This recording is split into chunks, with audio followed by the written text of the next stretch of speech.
Hello po mga kaibigan, to this video, yan po ang pag-uusapan natin.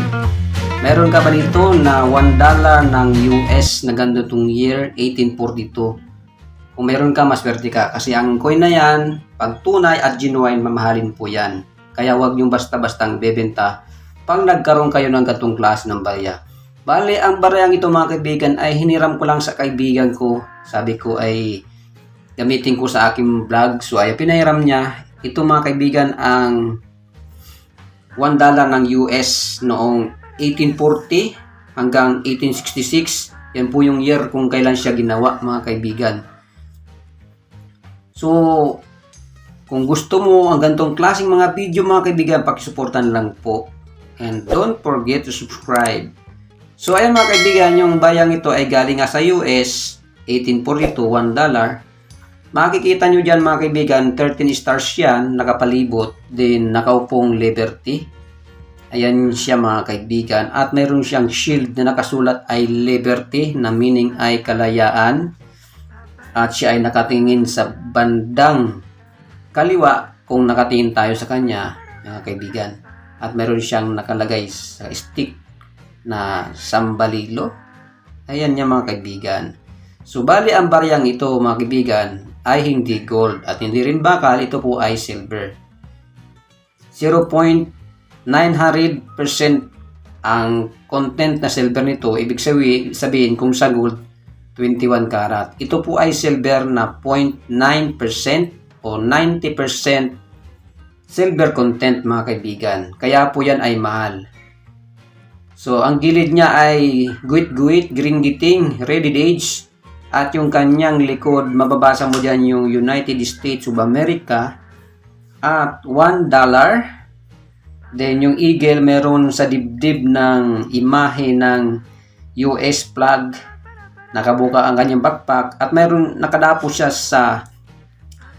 sa branch ng ulib at saka meron siyang 3 arrow na hawak-hawak mga kaibigan. Bali ang baryang ito mga kaibigan, ang genuine nito ay nagkakabigat ng 26.73 mga kaibigan.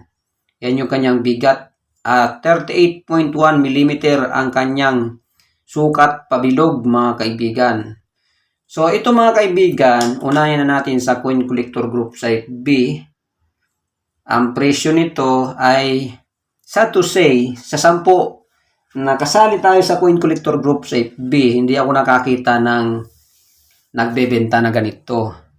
Mayroon lang nagpo-post. Isa lang ang nakita kong may genuine na hawak at hindi niya alam ang presyo mga kaibigan. At maraming nagpo-post sa mga Coin Collector Group sa FB na ganitong klase ng coin na 1842 pa hanggang 1866 na peke mga kaibigan. Kaya ito mga kaibigan ay mahal talaga ganitong klaseng barya. Wala tayong nakitang nagbebenta.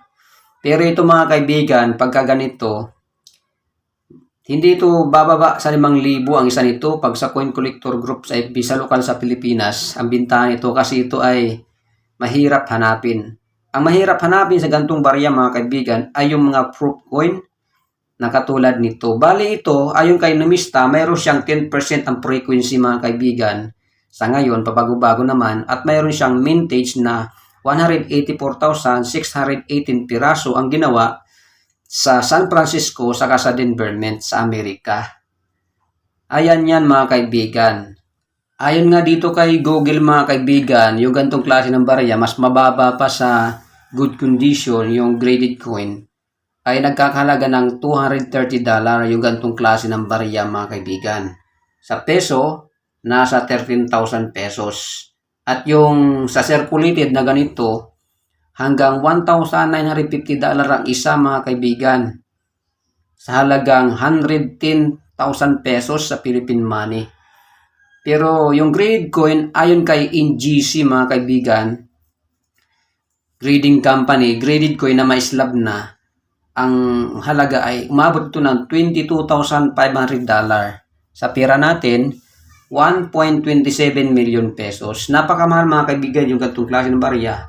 Kung mayroon kayong ganito at kaya nyo naman magpa-grade at kaya nyo namang magpa-authenticate, ipadala sa US sa grading process, ay ipag-grade nyo para mas mabenta nyo ng mahal sa auction.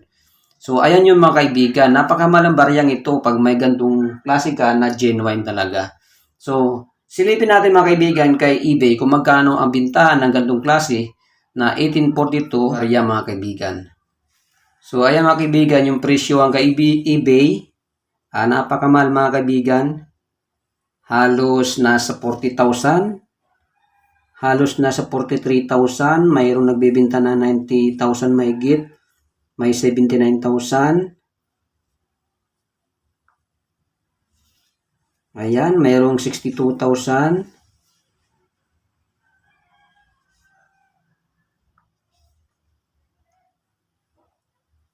So, ayan mga kaibigan, iba't iba ang presyo nila. Merong 34,000, merong 41,000 mahigit. So, ganyan kamahal mga kaibigan, ang bariyang ito kay eBay auction site. Diyan naman kay eBay mga kaibigan, pwede ka magpresyo, maglista ng presyo kung magkano ang gusto mo talagang benta.